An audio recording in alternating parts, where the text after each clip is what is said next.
Guiné-Bissau em fóruns universitários de grande relevância para a Guiné-Bissau, mas também para a lusofonia. Portanto, muito obrigado a ambos por protagonizarem este momento de partilha do conhecimento do significado dos panos da Guiné-Bissau, no fundo, panos que influenciaram a África, Cabo Verde, nomeadamente, e que será, então, alvo desta palestra. Muito obrigado pela vossa presença mais uma vez e obrigado aos dois. Passo a palavra ao curador, Tony Check. Obrigado, caríssimo Rui. Muito obrigado, minha companheira de trincheira das letras, da cultura da Guiné-Bissau, de muitas lutas, de uma persistência enorme, mulher de uma boa pena, rica pena, uma pena que vai direitinho aos assuntos e que tem dado uma contribuição enorme para o engrandecimento da cultura da Guiné-Bissau. Na área das letras é poeta, é romancista, é contista, é investigadora e na área, portanto, académica, a vida académica é riquíssima. Começou por ser a grande referência na Escola de Formação de Professores de Guiné-Bissau, a primeira escola. Foi a pioneira, uma das impulsionadoras desse projeto, que conseguiu pôr ao serviço da educação e do ensino um bom grupo de professores. Coisas, se calhar, que hoje não podemos afirmar desta forma. As coisas estão mais difíceis, há grandes déficits nessa área também. Mas a nossa professora, a nossa doutora, tem sido realmente uma grande investigadora. E para não estar aqui a roubar tempo, eu vou deixar ao Odete Semedo falar sobre a panaria guineense, pano de pente. A minha opinião vale o que vale, mas eu sei que a grande parte, a grande maioria dos guineenses informados sobre esta área sabem que é a pessoa que mais e melhor sabe da panaria guineense. Odete Semedo. Costa Semedo. Obrigada. Primeiro eu queria agradecer ao Tony por esta participação a queima-roupa, porque eu vim para um outro evento e nas nossas conversas e dos trabalhos comuns que nós temos, ele disse, não vale a pena ficar porque temos um exercício de guinendade que está a acontecer. Eu disse, bom, eu devo viajar no sábado. Eu disse, não, sábado vens cá e na terça tu voltas para a Guiné. E eu acabei por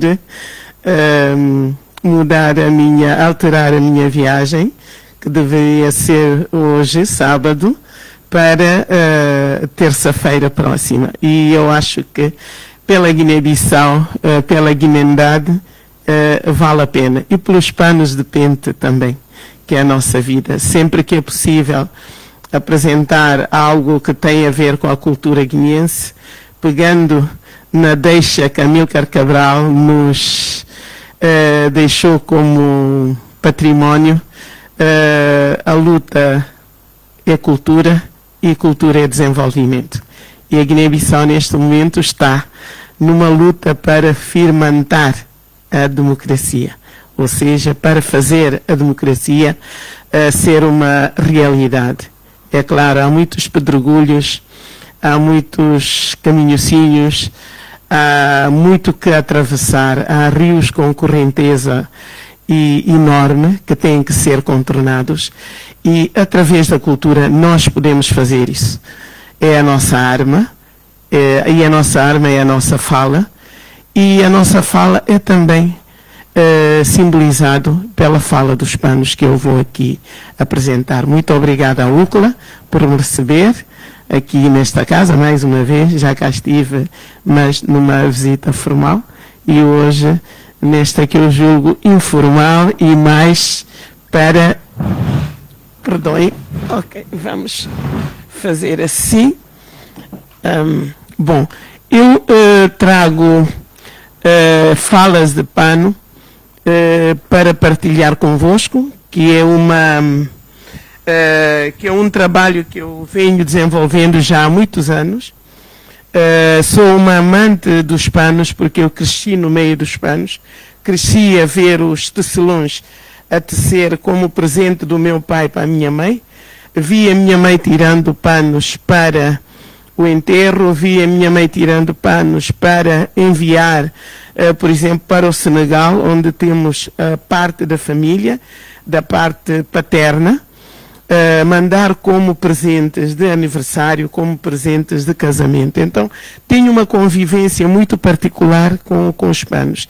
E aprendi com ela e com outras tias também a conhecer os nomes. E eu fui, por curiosidade, perguntando, e este como é que se chama, e aquele como é que se chama. E fui adentrando na vida dos panos.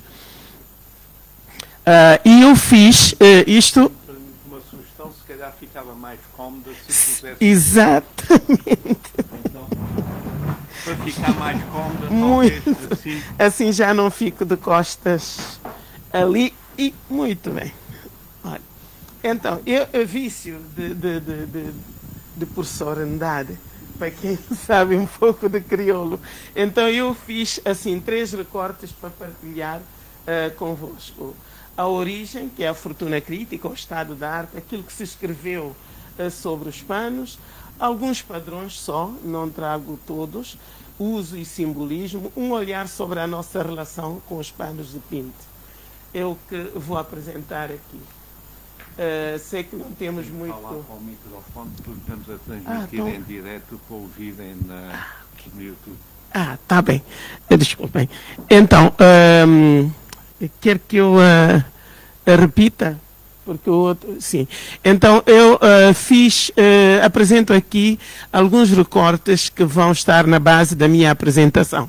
A origem, dessa origem, a fortuna crítica, o estado da arte, ou seja, aquilo que se escreveu sobre a origem da panaria guineense ou da panaria africana, alguns padrões dos panos, uso e simbolismo, os lugares onde nós usamos, os momentos em que nós usamos os panos, depois um olhar sobre a nossa relação com os panos de pinte. A origem, na origem eu coloquei uma fotografia aqui do tecelão, que se chama Andi, é um senhor que está assim unha e carne comigo, porque ele vai tecendo os padrões que eu vou descobrindo em baús, em cestos e outros das nossas mais velhas. E o que nos traz aqui são 2 coisas, é a tradição e é a memória. A memória enquanto aquele elemento essencial das nossas vidas, quer a nossa vida individual, quer a nossa vida coletiva. E nós buscamos isso fundamentalmente e individualmente ou nas nossas sociedades, às vezes naquilo que Jacques Le Goff diz, na febre e na angústia. Mas a memória coletiva não é somente a conquista, ela também é um instrumento, é um objeto de poder. Ele nos dá poder, porque ao apresentarmos algo, ao apresentarmos uma memória igual a esta que eu trago, ou outras memórias que podem ser até imateriais ou materiais, todas elas, ao fim e ao cabo, vão nos levar a um certo poder.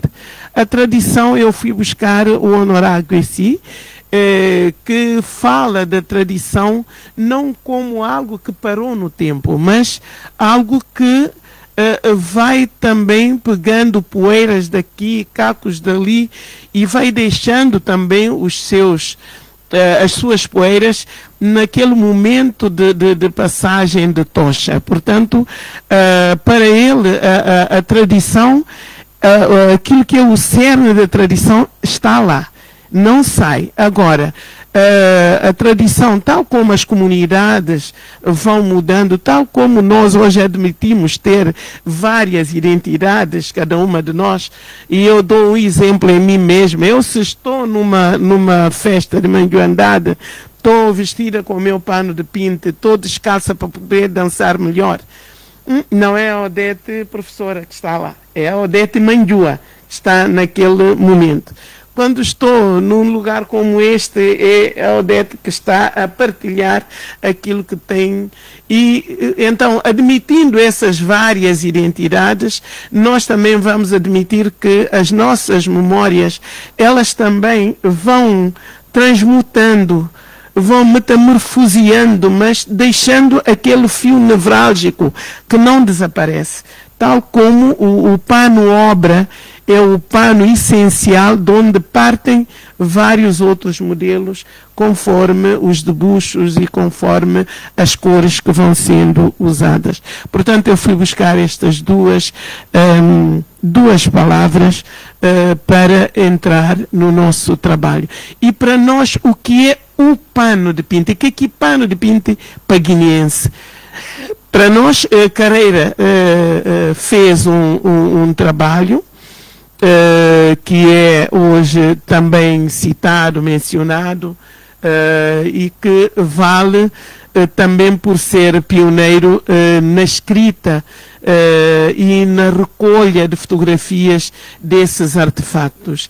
E ele diz que são bandas, faixas tecidas em algodão que vão de 7 a 21 centímetros, hoje já vão até 50, 60 centímetros as bandas, e podem ser de 4, 6, 8, 10, 12, 14 bandas.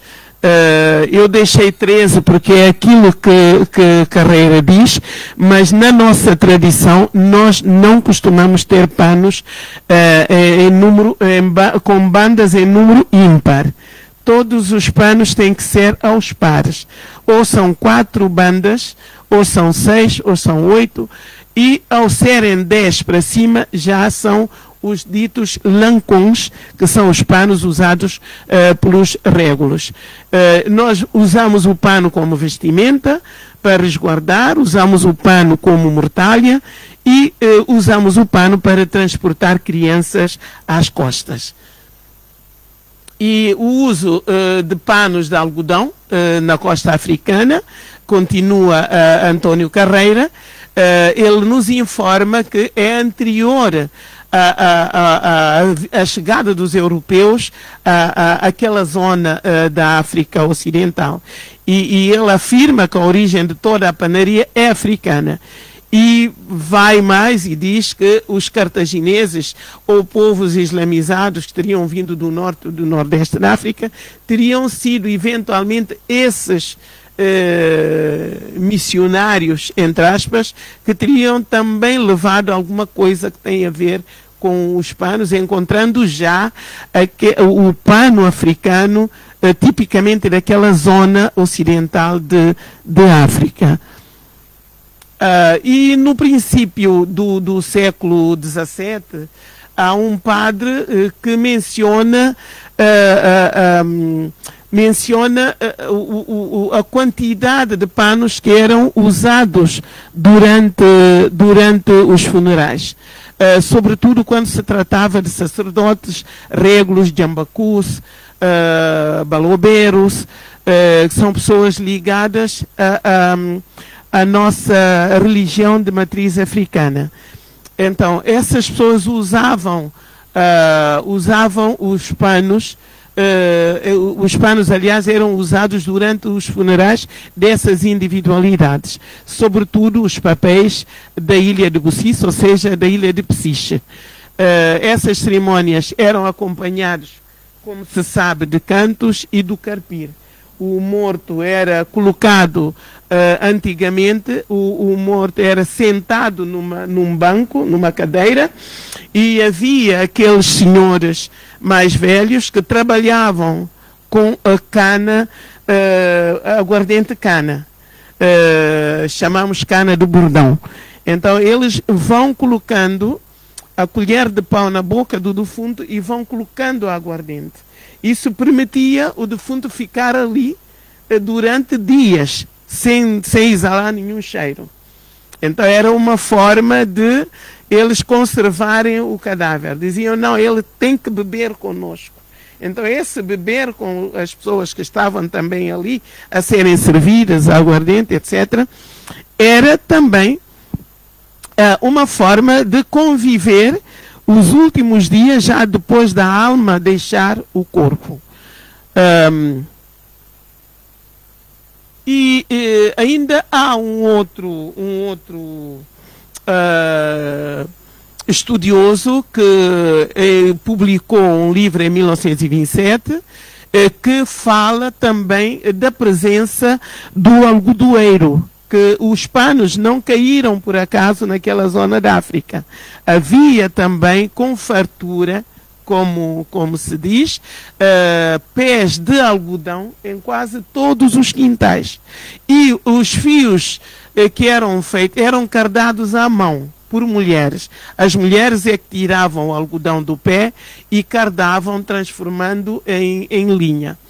E dizem que há testemunhos de viajantes árabes que conta que não havia uma casa em que não havia pelo menos um pé de algodão, que também as suas folhas são usadas em termos medicinais, para a tosse convulsa e para a tosse e para dores de peito. E eu fui buscar ainda a nível da África Ocidental os Dogon, que é um grupo étnico do Mali, que o Marcel Guerriot, na sua obra Deus d'Água, ele fala há dois ancestrais que entram em diálogo. E então há um deles, que é Ogotemeli, que conta a história dos tecidos, e ali ele diz que o pano da mulher foi o primeiro pano que foi costurado, tecido, e foram retirados as fibras, e as peças tinham 4 bandas, que as 4 bandas, segundo ele, era sinal de feminilidade, e usa-se no sentido transversal, tal como nós usamos os panos, as costuras horizontais. Nós vamos ter a oportunidade de ver um pano de luto que tem as mesmas características que é descrito pelo ancestral Ogotemeli. E diz que a mulher usa o pano aberto, o pano não tem sistema de fecho, porque o sexo da mulher é aberto e é sinal de fecundidade.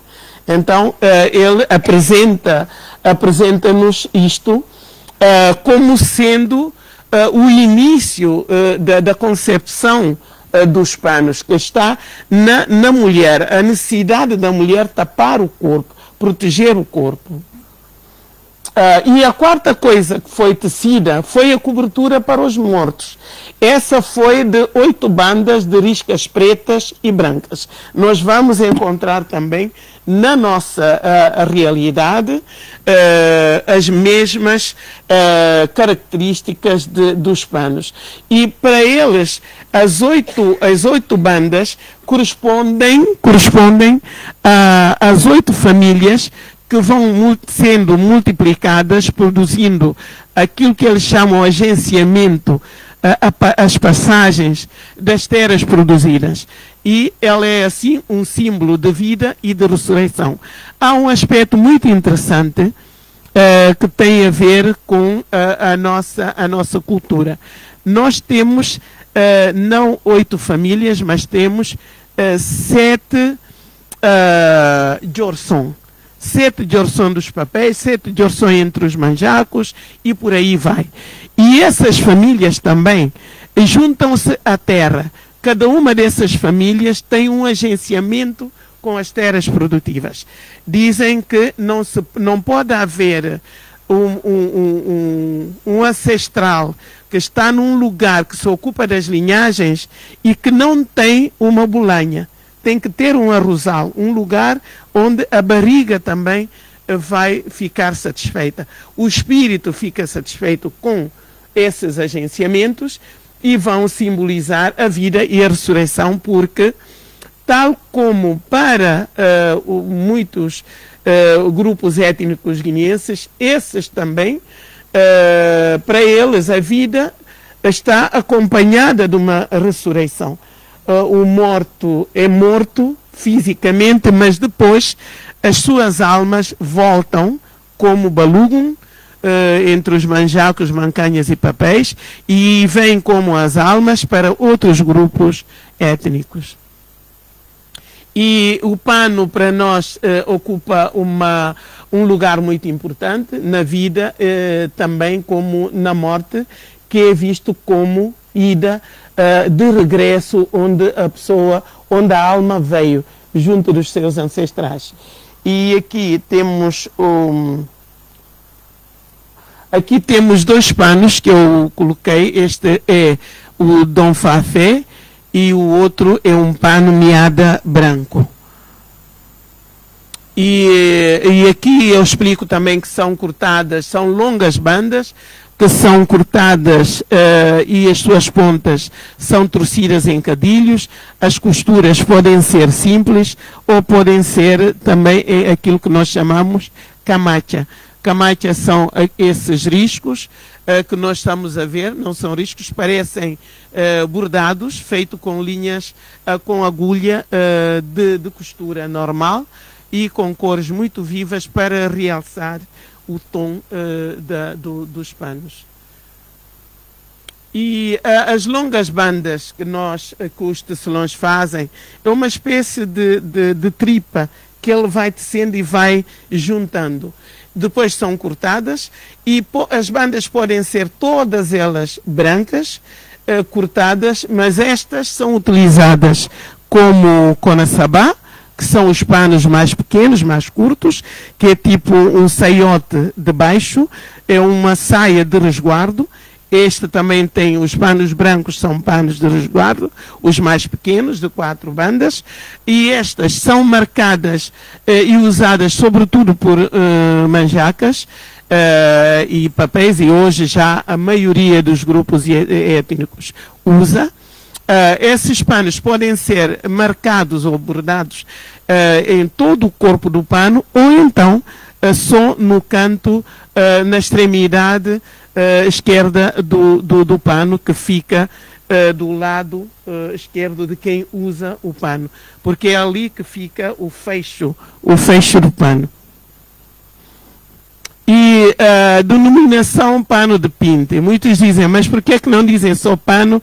Tinha que ter pinte. Sim, tinha que ser pinte porque o nome advém de um dos instrumentos que nós usamos na tecelagem dos panos, que é aquele objeto. Ensinaram-me a apontar com isto, mas eu agora já não sei aonde é que eu vejo para apontar, mas não faz mal. Deixa eu ver.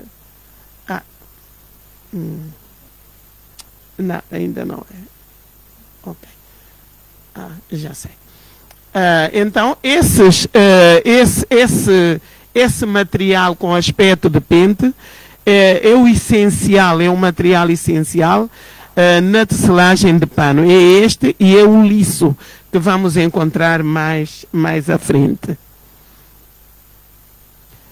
Agora, entendi que seria muito interessante trazer aqui os instrumentos que estão por detrás dos panos de pinte.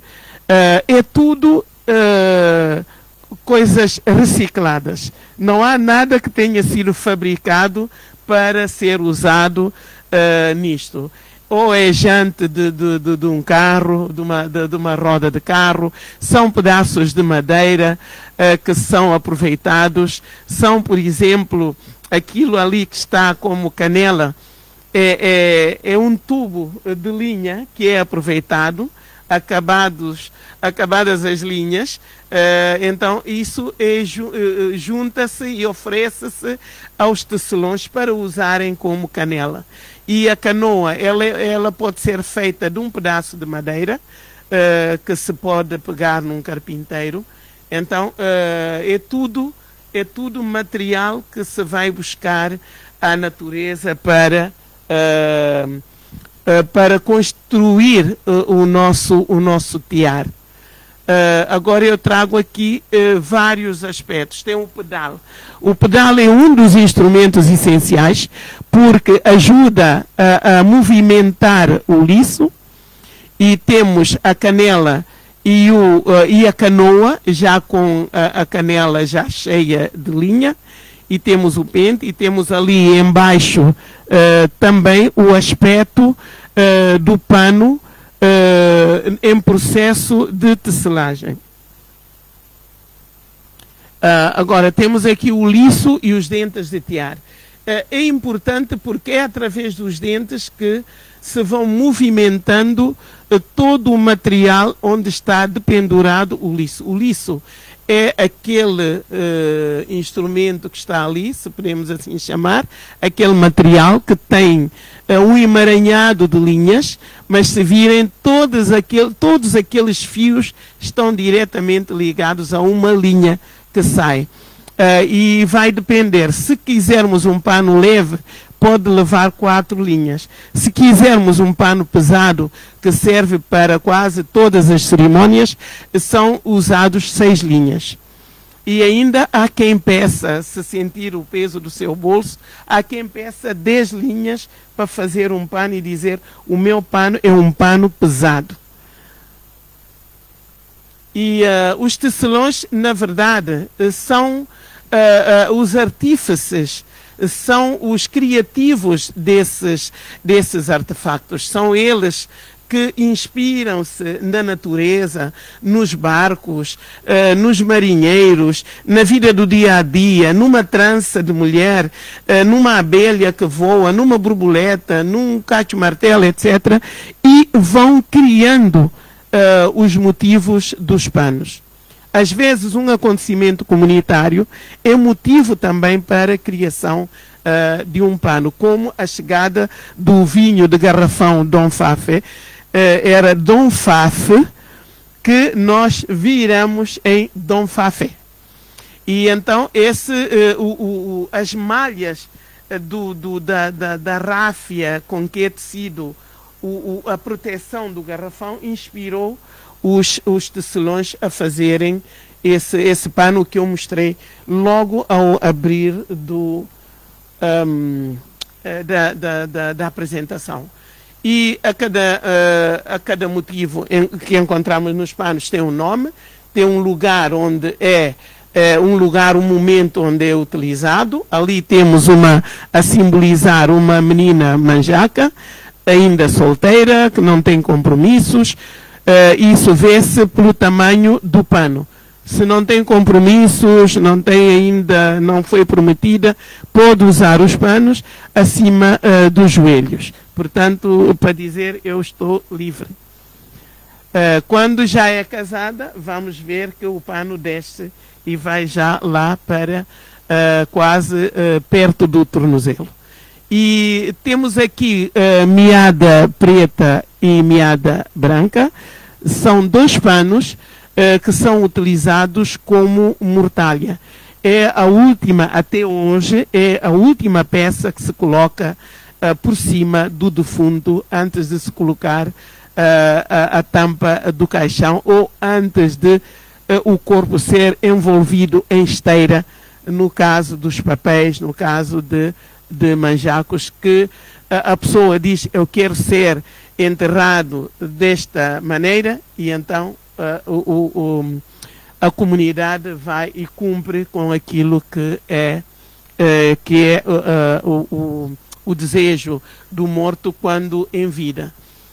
Lembram-se das riscas de que falou o ancestral Ogatameli, das riscas horizontais e de outras verticais. Este é um pano usado, é chamado lanceado leve, é meada lanceado, é um pano leve, não é um pano pesado, é um pano de luto, que é usado entre os da etnia mancanha. Usam este pano envolto à cintura, e eu, quando vejo alguém assim na rua, sei que morreu um dos seus progenitores. Por isso elas andam com este pano envolto. Vamos mais à frente ver alguém simbolizando uma mulher mancanha a usar este pano de luto. Aqui temos o pano de pinte nos nossos dias, alguns padrões. Esse que temos ali, por causa da luz, está um pouco tosco. mas ali está o Dom Fafé a fazer um corredor, e o pano amarelo é o chamado latrus manhaco ou latrus caída de sol, e debaixo dos pés do latrus temos baguera, ou seja, pano abelha. Nas cerimônias de casamento, como é que nós usamos os panos? Temos aqui, por exemplo, esta está a ser preparada, e aqui já do nosso lado direito, já está preparada para a cerimônia do casamento. Tem que levar muitos fios de ouro para mostrar aos familiares do marido que ela sai de uma família trabalhadora, porque via-se antigamente que aquilo que se tinha era pelo trabalho. Você trabalha, junta, compra e vai juntando os seus panos e os seus ouros para, quando tiver uma filha a casar, para exibir essas joias. E então tem aquilo que nós chamamos camisa de base ou camisa de soca, que é o vestido que ela traz. Tem um pano marcado, que é o que vem embaixo, e tem o pano pesado, que é o pano que ela traz por cima. Aqui temos pano prato ou ticela, que é este pano que está deste lado. Parece-me, ainda não encontrei a justificativa do nascimento desse pano, mas ao que tudo pode indicar, e pelo nome que deram, pode até ser um prato que trazia um brasão, encontrado pelo tecelão em algum lugar. Então ele vai e tece esse brasão. Se virmos o pano de perto, vamos ver que imita muito alguns desses sinais. Ao lado é o pano meada preto, e aqui é também o pano prato ou ticela, mas já misturado com outros desenhos. O tecelão vai reinventar. O original é aquele que só tem o prato ou ticela. Este já tem outros debuxos, que é da criação do tecelão. Nós, nos casamentos, o pano significa a ostentação da mãe da noiva, porque a mãe da noiva, compete à mãe da noiva estender o pano onde a filha vai andar, do carro até ao altar, ou do carro até o juiz de paz. E aqui vê-se que neste casamento os panos não são tirados. Quem não tem muito pano vai pondo, enquanto a noiva vem, tiram os panos que ela já pisou e vão colocar à frente. Mas isso, para muita gente, é um mau sinal, né? Mostra que não juntou pano suficiente para o casamento da filha. Então, o bom mesmo é colocar os panos, e enquanto a noiva vem, o pano vai sendo enrolado, e o cativo, como se chama a pessoa que é, ou a cativa, que é a pessoa encarregue de carregar os panos, ela enrola, carrega, põe e vai sempre à frente do cortejo. Então, quando a noiva chega à casa, o pano já está lá outra vez, à espera para ela andar, porque vai tomar bênção na casa da mãe, depois dos pais da noiva, depois dos pais do noivo. Só depois dessas bênçãos é que vão para o copo d'água num lugar escolhido, e que não seja nem da parte do marido, nem da parte da noiva ou da esposa. Para mostrar como nós celebramos os nossos casamentos. De um lado celebramos com pano de pente, num momento, e do outro já é o casamento moderno, é o casamento já mais ocidentalizado. E aqui temos o casamento tradicional, e de um lado a noiva, já toda vestida, coberta de pano latrousse caída de sol. E do outro lado temos a comida chamada cubamba. Na fotografia abaixo temos um outro tipo de comida, que é a comida da galinha, é a comida prenhada, ou seja, a comida grávida, em que uma galinha corada é colocada no fundo da cabaça e é coberta com arroz refogado e vem mais uns pedaços em cima. Então eles comem, mas depois vão oferecendo às pessoas que ainda não têm filhos, porque é sinal de que isto é o início de uma vida de fertilidade que vai trazer filhos.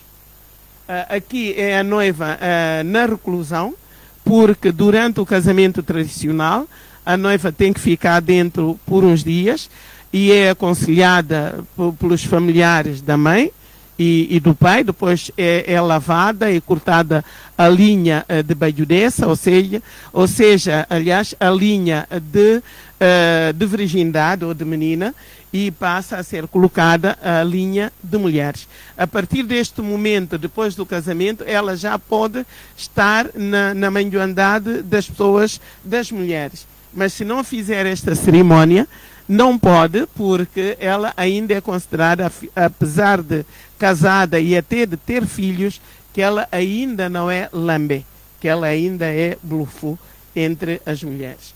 Ao lado, simbolizando uma mulher manjaca, preparada já para a festa. E leva o seu pano do ombro, e esse pano que as mulheres usam tem dupla função, tripla, aliás. Uma é de ostentação, é um pano de ronco. Outra é um pano que pode tapar o sol. Ela pode dobrar e colocar a cabeça, se estiver muito sol. E se estiver sentada e o vestido ou o pano que traz encurtar por causa de se sentar e ter que puxar, abre o pano e coloca para resguardar as pernas. Portanto, é uma das prisões, né? Não pode deixar as pernas à mostra. Este é um casal tradicional, a Pepel. Depois já da noiva ser lavada e tudo, já o pano não pode estar acima dos joelhos. Ela já está mais do que comprometida. E aqui eu trago algumas amostras. O outro é o pano que já conhecem, meada preto. E do lado é o pano ganga, que é o grão coroado. Há uma história na nossa tradição oral, a história da ganga, que se conta. Então, o pano é tecido também por conta disso, e pode-se presentear a alguém que está enquadrado naquela história da ganga. E debaixo eu coloquei este pano, que eu mandei fazer para dar de presente a um casal, meus sobrinhos. Chama-se Yannick Roger Dabo, ele é Yannick Rogério Dabo em Bissau, no Senegal é Roger. Angelique no Senegal é Angélica na Guiné-Bissau. Então, para o casamento deles, eu quis homenageá-los com este pano, para mostrar que hoje os panos de pente já marcam momentos da vida cotidiana. Hoje os tecelões escrevem aquilo que nós queremos que eles nos escrevam nos nossos panos, para homenagear alguém, uma autoridade, ou uma manjua, ou durante um casamento. E o nosso dia a dia, o uso e simbolismo, um olhar sobre a nossa relação com os panos. E a partir daqui vamos encontrar muitas coisas que têm a ver com o pano. Temos as linhas que têm a ver com o pano. Temos o pote que tem a ver com o pano, porque quando o tecelão vai fazer o seu trabalho de tecelagem, tem que ter um pote de água fresca para, quando tiver sede, poder beber. E a rodilha ou a ordilha é o que não deve faltar numa casa, para assentar uma cabaça, para assentar um pote, etc. Este é o pano mais novo que eu tive, não faz um mês que me deram este modelo que eu vou mandar fazer para a minha coleção. É um dos modelos Mantampinha. Já tinha 2 modelos Mantampinha, agora encontrei este modelo Mantampinha, que é o pano da sobriedade, que serve para ir à festa, mas para as pessoas mais comedidas, elas usam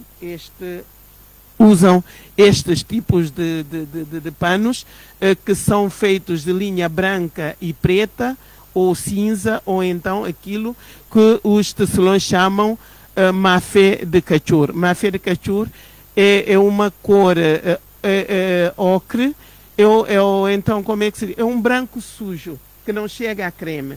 Então nós chamamos mafé de cachur. Eu trago aqui uma criança feita de pano, de uma exposição que eu fiz no Memorial da Escravatura de Cacheu, para mostrar a criança dentro da parirandade, para mostrar o pano. Isto passei no mercado, a mulher com a criança às costas, ali no meio do povo. Vai esta também carregada com balde dos seus haveres, que ela eventualmente são compras que ela terá feito. E eu faço muito isto nas férias. Eu vou com o meu telefone e escondo-me num lugar e vou fazendo este tipo de brincadeira. E não apanho as caras de todos, só daqueles que me fizerem sinal que querem. Como este senhor aqui fez-me sinal que ele queria sair na fotografia. Notou que eu estava a fotografar, fez-me sinal, então ele saiu assim. A mulher que vai apanhar toca-toca, que vai para Clelé, perto do bairro onde eu moro, e há um toca-toca que vai para Antula, que tem um latrus preto à sua frente. Depois há um pano, 2 panos ali, que tem um rapaz que está encostado ao ombro do boneco. É um dos panos da exposição, é uma das peças da exposição do memorial. E aqui a mulher vai, e o pano sempre ali no meio das nossas vidas, vai às compras. Aqui também ela está ali na venda, na compra.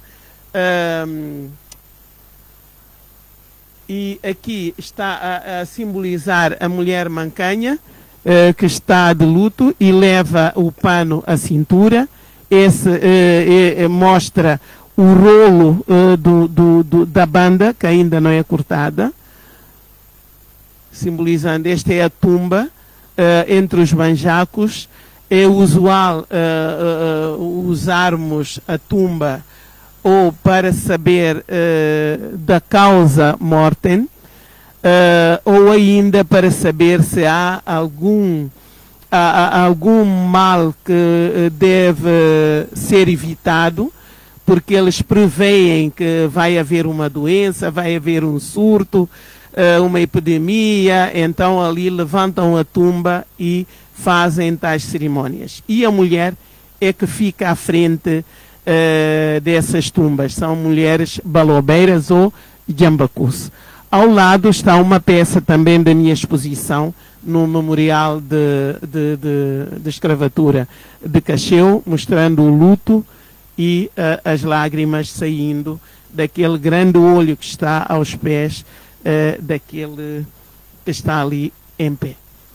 Este é o canto que mostra uma espécie de ida para o além. Tem muita luz atrás para dar uma sensação de algo sobrenatural. É também da exposição do memorial. Está perto do navio negreiro, que fica mesmo ao lado daquela figura.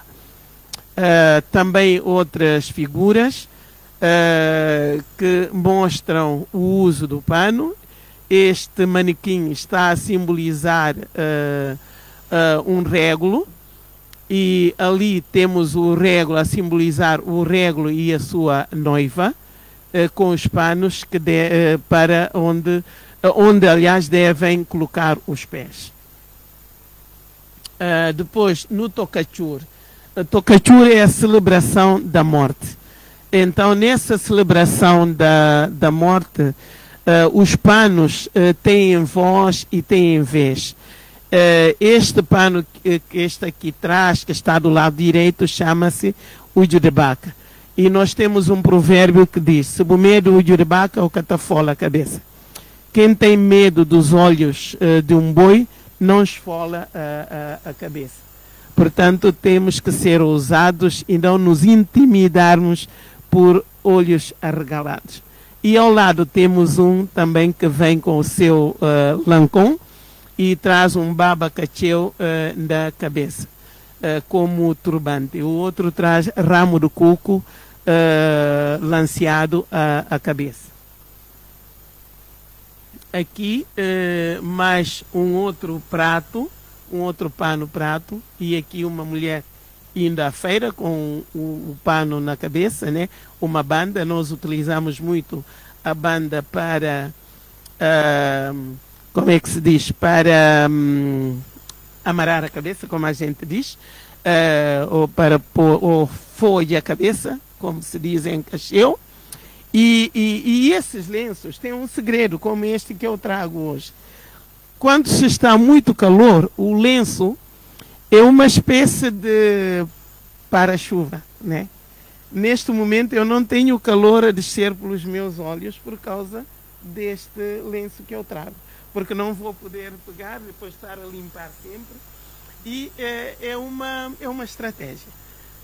E condiz e fica também como algo que tem a ver com a beleza.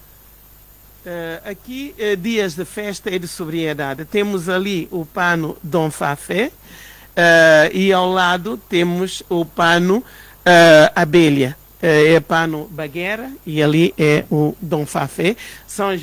Simbolizam já mulheres casadas, cujos panos têm que descer abaixo dos joelhos. Aqui a manjoandade.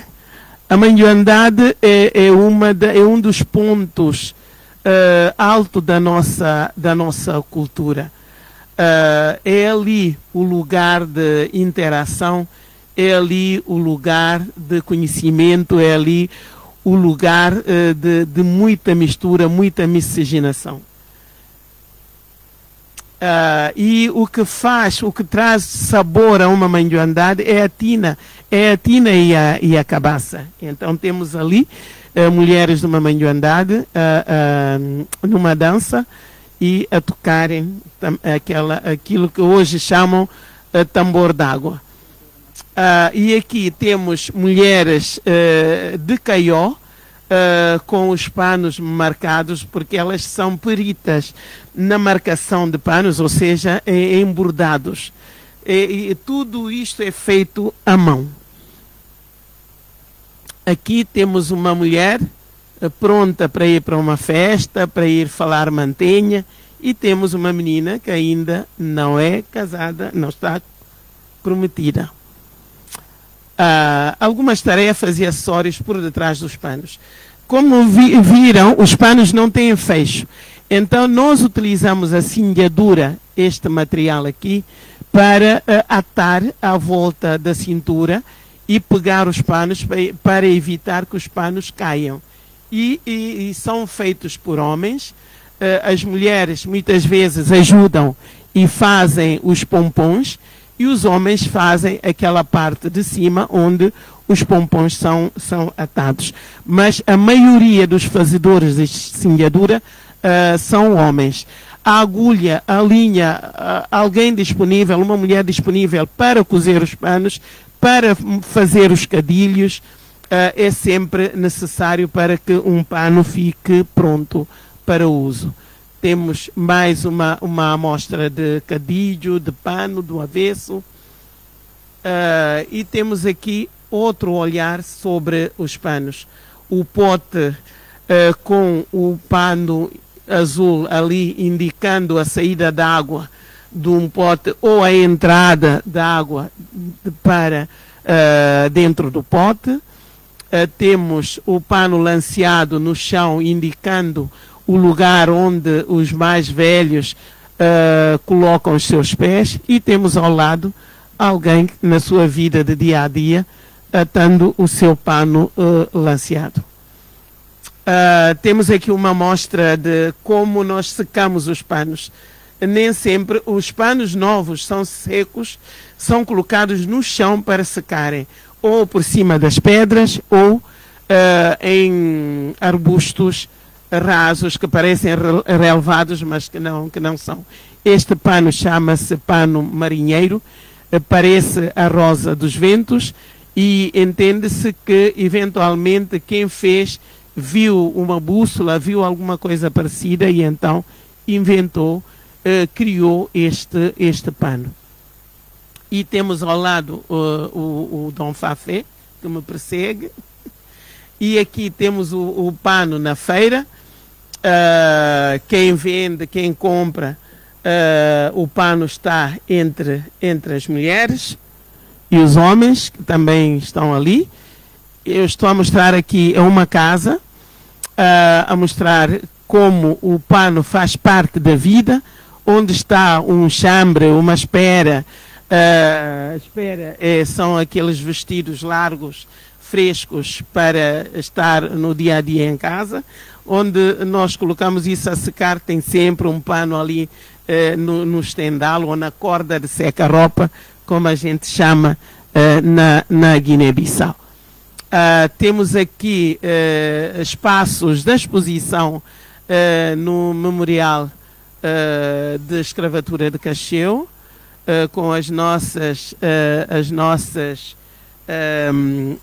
meninas que nos dão apoio na orientação. Guias são guias que nós formamos para estarem na exposição e trabalhar com as pessoas, e aproveitamos também para fazer algumas fotografias. Ali temos pano ganga, um outro modelo de pano ganga que está no canto superior direito, e aqui em cima temos bandeira de parida. É o pano mais velho que eu tenho. Pertenceu à minha bisavó, e eu ganhei depois da minha tia, que tinha ficado com o pano. Viu-me, disse: Odete tem seca que pano, Odete tem seca que pano. Eu sei, se lhe der este pano não vai parar ao lixo. Então, e não parou ao lixo.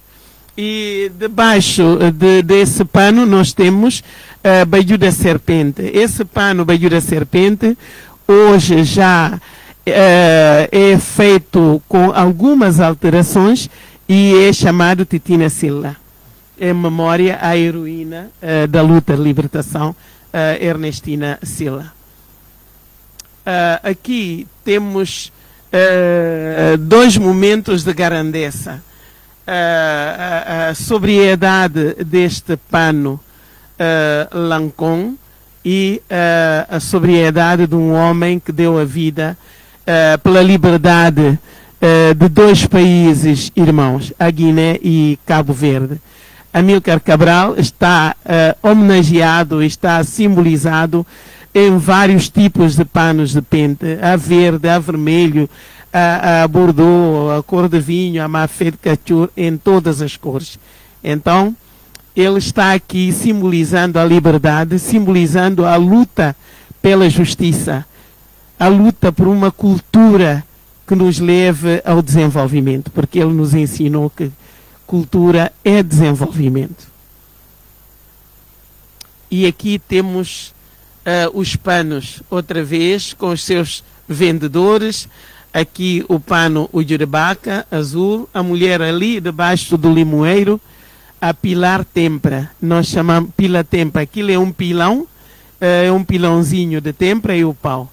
É onde nós maceramos alho, cebola, cebolinha e tudo para os temperos das nossas iguarias.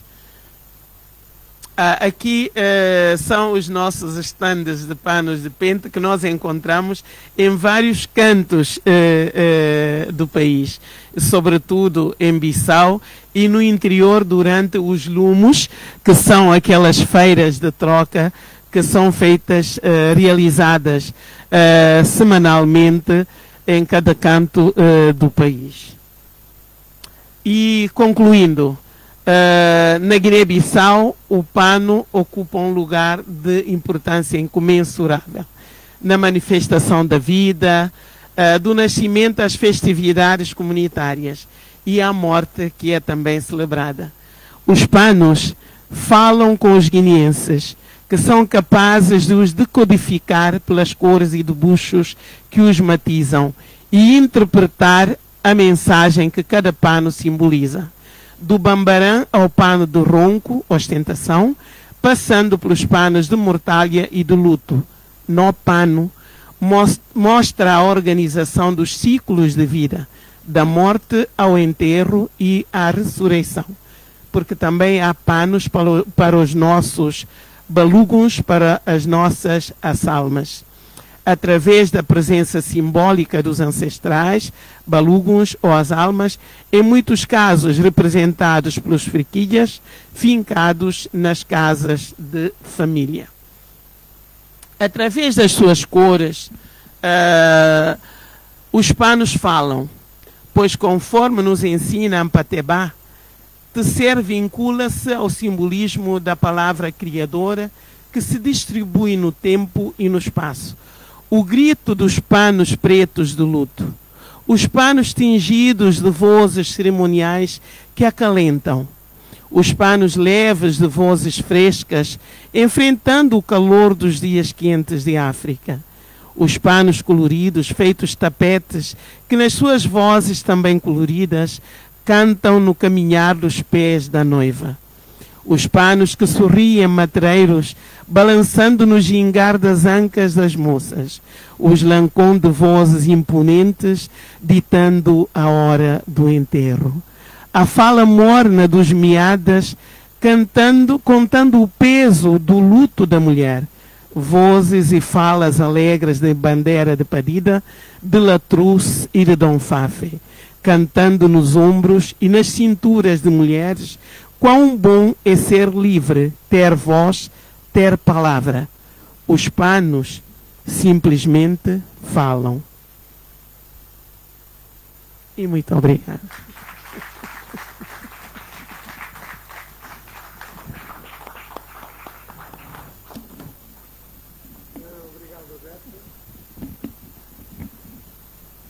Começamos com a investigadora Odete e acabamos em síntese com a poeta Odete.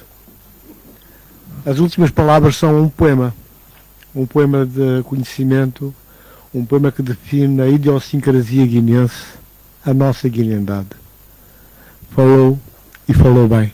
Os panos falam e quem fala de panos também fala. São muitas falas, muitos caminhos, toda uma vida por viver. Odete, só uma questão que eu queria colocar aqui, se puderes. A relação, como é que funciona? Há momentos, há uma situação em que o homem e a mulher fazem uma espécie de mano a mano nesse trabalho, nessa construção. Podes falar um bocadinho só sobre isso? Sim. Obrigada, Tony. Eu costumo dizer que os panos são feitos a duas mãos. Por exemplo, quando há algodão para ser cardado, não é o homem que carda o algodão, não é o homem que transforma o algodão em linha, é a mulher que faz esse trabalho. E quando os homens tecem aquelas longas bandas, que são metros, quem corta e pesponta os panos são as mulheres. Hoje, por via de negócio, porque tornou-se em algo que tem que ser feito à pressa, os homens já medem e cortam. E passam para as mulheres, para elas pespontarem. Mas para tornar as bandas em pano, quem faz esse serviço são as mulheres. Indiscutivelmente, desde os primórdios até hoje. As mulheres, se calhar eu estou a mexer. As mulheres, elas é que fazem os cadilhos, elas é que torcem aquelas pontas para tornar o pano mais bonito. As mulheres é que fazem o bordado nos panos brancos para tornar aqueles panos que nós chamamos panos marcados. As mulheres é que fazem a camacha.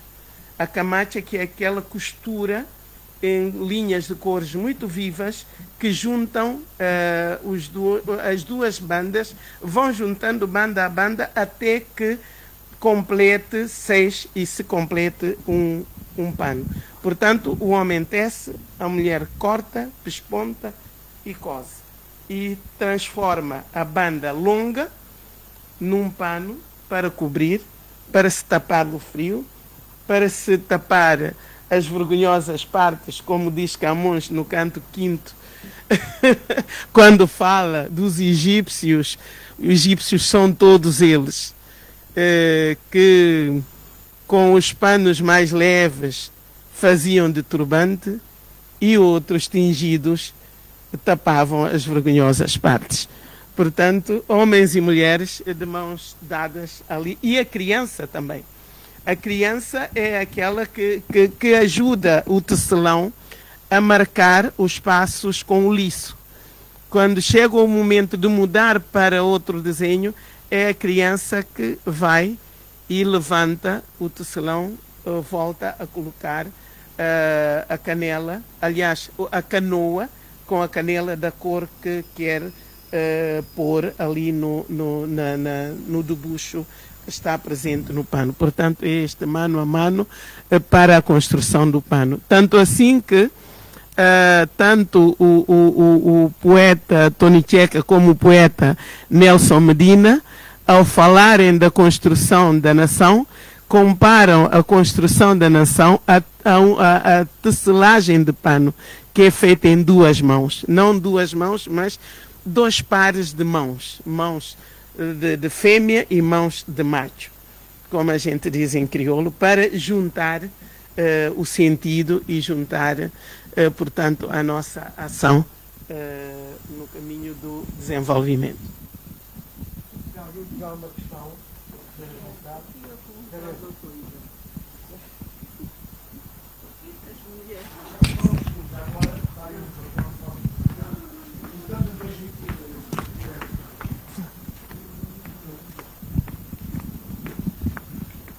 Está aqui outro microfone, é mais fácil. Okay. Sim, boa tarde. Boa tarde. Okay. Eu quero fazer uma pergunta, porque isso ficou, quer dizer, desde a Guiné-Bissau, vivo entre a Guiné-Bissau e Portugal. Queria perguntar por que as mulheres não tecem, só os homens. Por que não há uma, quer dizer, trabalham juntos, mas podiam fazer, quer seja a mulher, quer seja o homem, a mesma coisa. Tem a ver, obrigada, tem a ver com os nossos misticismos, com a nossa idiosincrasia, um aspecto cultural que tem a ver também com a parte econômica. Uma forma de impedir as mulheres também, numa análise muito fria hoje, de impedir as mulheres de estarem no lugar onde se ganha muito, que é na tecelagem. Mas há mulheres que tecem, são muito poucas, mas é preciso passar por uma infinidade de cerimônias para poderem tecer, porque estão a entrar num campo que não é delas, é um campo masculino. É como se houvesse compartimentos na área da tecelagem. Há um momento em que a mulher entra para cardar a lã, fazer linha. Há um momento em que a mulher entra para cozer os panos, para marcar, para fazer cadilhos, para transformar bandas em panos. Então, há esta separação de 2 mundos, mas que acaba por se juntar naquela justa posição de bandas, que é o trabalho das 2 mãos que está ali. Quando o pano está completo, é o trabalho do homem, o trabalho da mulher e o trabalho da criança, que está ali naquele artefacto que nós usamos. Mas e hoje, simbolicamente, há uma mulher única, uma única mulher que tece, mas ela não tece todos os dias, não tem a tecelagem como a sua profissão. Obrigada. Bem a propósito desta pergunta da Terese, se vocês repararem uma das imagens de marca da Guiné-Bissau, sobretudo Bissau, todos os alfaiates de rua são homens. Não há mulheres. Perguntem porquê. Já vem da época colonial. E assim continuou. Menos alfaiates, mas são homens costurando nas ruas e becos de Bissau. Por favor. Boa tarde, doutora. Nome, se faz favor. Mariano Coalha. Eu, de facto, quero aproveitar para agradecer esta exposição. Tratou-se de um esclarecimento, no meu caso particular, bastante profundo, porque eu vivi muitos anos e vivo muitos anos aqui em Portugal e recentemente tive a oportunidade de participar, porque lá está o meu pai que nos trouxe para cá, gostava muito da sua cultura e quando faleceu pediu que o levássemos para a sua terra. E de repente vimos-nos envolvidos com panos e não fazíamos ideia dos significados que aqueles panos tinham para nós, porque nunca tivemos a oportunidade de que nos fosse explicado minimamente o que é que significava cada um dos panos e qual era o sentido daquilo. E de facto, a minha vinda cá hoje é um esclarecimento, é um momento de esclarecimento e de compreensão melhor da cultura guineense da qual eu faço parte, mas que não tive a grande oportunidade para aprofundar os conhecimentos e hoje eu pergunto e gostaria de facto de lançar aqui uma ideia e dizer assim, porque que não há um espaço, ou na Guiné principalmente, não é? Onde nós possamos tomar conhecimento deste aspecto cultural que é sempre... O museu dos panos. Exatamente. Porquê? Porque não? Porque é central na nossa vida cultural e ajudaria-nos muito a termos um sentido das coisas, porque elas acabam por acontecer sem nós, de facto, apercebermos e chegamos a esta idade para ter uma noção do significado das coisas. Eu, de facto, é mais um lamento, mas queria partilhar aqui com a plateia e é um bocado este meu sentimento, mais do que, de facto, uma pergunta, é mesmo uma partilha. Muito obrigado. Obrigado. Se alguém mais tiver alguma questão, quiser acrescentar alguma coisa, alguma dúvida, alguma pergunta. Tenho aqui o Afonso, ele quer fazer. Boa tarde a todos que estão aqui e também gostei muito do que é que vocês estiveram a dar e as coisas que meu pai estava a falar é verdade. Antes do o meu avô morrer, deu um pano ao meu pai e a mesma coisa à minha avó. O meu pai foi andando a rezar para eles sempre estarem no coração do meu pai. O meu pai está muito feliz por estar aqui, soube dos panos, aprendeu muito e eu também aprendi muito. Obrigado. Muito bem. Sim. Muito bem. Os panos são isso mesmo. Os panos são homenagens. Nós oferecemos quando queremos homenagear alguém. Nós oferecemos quando queremos que fiquemos no coração das pessoas. Cada vez que vem aquele pano estendido, ou no sofá, ou como caminho de mesa, se tirarmos uma banda, lembramos da pessoa. É como se essa pessoa estivesse sempre presente em nossas vidas. É isso que o teu avô fez. Deixou a sua lembrança presente na família. E vocês, cada vez que veem um pano igual, mesmo que não seja em casa, vão, o meu avô deu isto ao meu pai. Olha, eu quero perguntar uma coisa. Tenho uma amiga que, quando o marido morreu, ela mandou-me da Guiné para Portugal um pano e que ela disse que é um lancon. E eu pergunto o significado do lancon para mim. Por que que ela me deu a mim um pano vindo de tão longe e eu não sei como usar esse pano, em que circunstância que eu posso usar, tenho guardado. Tenho outros panos da Guiné, mas esse lancon deixou-me sempre uma dúvida. O que significa para ela e para mim ter-me oferecido um lancon, sendo eu não ser da família, ser apenas uma grande amiga da família. Então, uma grande amiga, com essa ênfase, está explicado. Pois. Então, nós não oferecemos... Eu gostava de saber como posso usar, se eu posso usar em qualquer circunstância. Ir a uma praia pôr o pano, ir a uma festa pôr o pano na mesa, isso é que eu gostava de saber.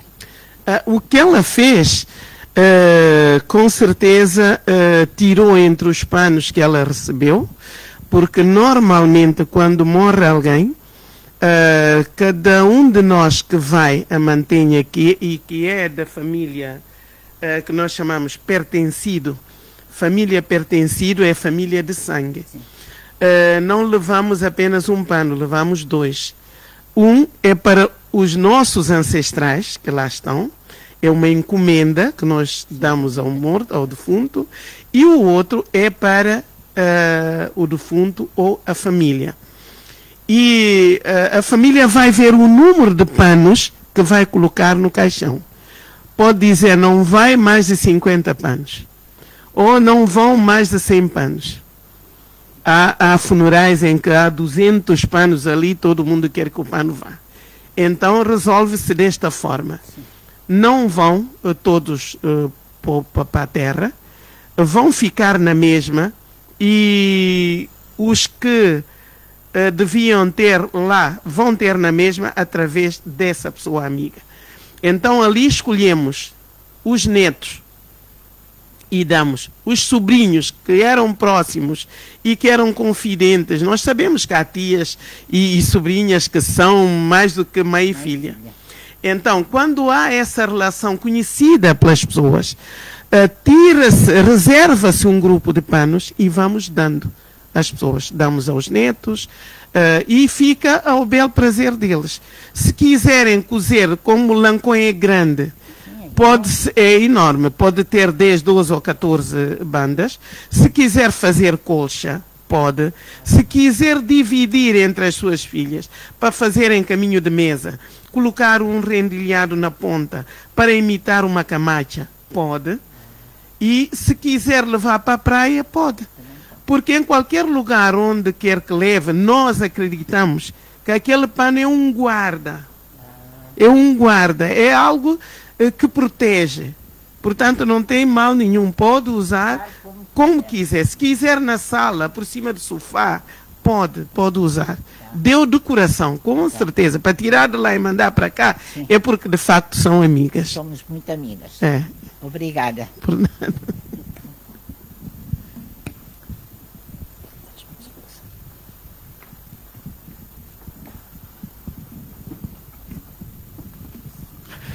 Boa tarde. Boa tarde. Já tinha saudades das aulas da professora. Não foi minha professora direta, mas foi professora dos meus professores. Em Chicoté. Portanto, custa agora perceber que, afinal, eu sabia muito pouco dos panos. Logo, eu que sou guineense e vivia sempre na Guiné-Bissau. E o mais curioso, a minha mãe bordava os panos. Pois, bordava panos e ficava muito feliz de o fazer. E aí contava sempre histórias de psis e tal por aí fora. Mas eu pouco sabia. O único pano que eu conseguia reconhecer rapidamente era o pano usado nos casamentos. Esse é o pano que sempre eu sei. Tanto como eu disse, é uma aula que hoje deu-me muito que saber sobre os panos, sobre o significado dos panos. Os que são usados mais para ocasiões felizes e ocasiões menos felizes, mas que fazem parte da vida. Portanto, estou muito feliz por ter podido estar aqui hoje. E pronto, vou agradecer mais uma vez essa oportunidade da professora. Obrigado. Obrigado, eu. Mais alguma questão? Bem, parece-me que não. É natural que não, porque realmente nós tivemos aqui a oportunidade de ter uma lição, uma grande lição sobre a panaria guineense. E a panaria guineense é muito mais do que o pano. Até porque, como a própria Odete diz, tem falas. E essas falas falam connosco. E mesmo quando há distância, neste caso concreto, que a Dila falou há bocado, mesmo o fator distância não impediu que essa tua amiga de há muitos anos, grande amiga, deixasse de selar uma amizade que ela queria vincar nesse momento de dor, em que há uma pessoa que ela quer eternizar, através dela, a amizade. Portanto, estima, consideração, amizade. Portanto, esses são os valores, os nossos valores. Isso é que é guinendade. São os valores da nossa idiosincrasia. Há quem não goste, há quem não ature, há quem acha insuportável essa nossa forma de ser e estar, essa forma de partilhar. E o que nós viemos aqui fazer hoje foi aproveitar essa partilha da Odete para connosco e falar-nos de coisas que são muito nossas, não é? E que faz despertar consciência. Eu gostei muito de ouvir o Afonso, eu gostei de toda a gente, mas o Afonso foi muito bom e é bom que guardes essas imagens e que isto ajude. O facto de teres nascido cá e estás a viver cá não quer dizer que não tenhas a relação com a tua terra, com os teus valores, mesmo adquirindo outros, e por que não? Não é? Muito obrigado, força. E a Odete eu quero agradecer em nome dos curadores desta exposição, e se me permite, em nome da UCLA, o Rui teve que sair, pedir imensas desculpas, pela esta brilhante oportunidade, esta lição magnífica de sapiência, de conhecimento, e dizer que esperamos poder contar com a Odete mais vezes em Portugal ou na Guiné-Bissau. E esperamos que ela continue com a sua investigação e com a sua escrita, que é tão maravilhosa quanto esta explanação que fez aqui hoje. Foi uma ponta, ela levantou a ponta do véu. Podia estar aqui mais 1 ou 2 horas a falar de coisas que ela sabe muito bem, conhece bem e que tem sabido capitalizar estudando mais e mais. Como dizia Cabral, temos que estudar sempre mais e mais. Não há limites para o saber. Obrigado a todos, obrigado a Odete e até uma próxima oportunidade.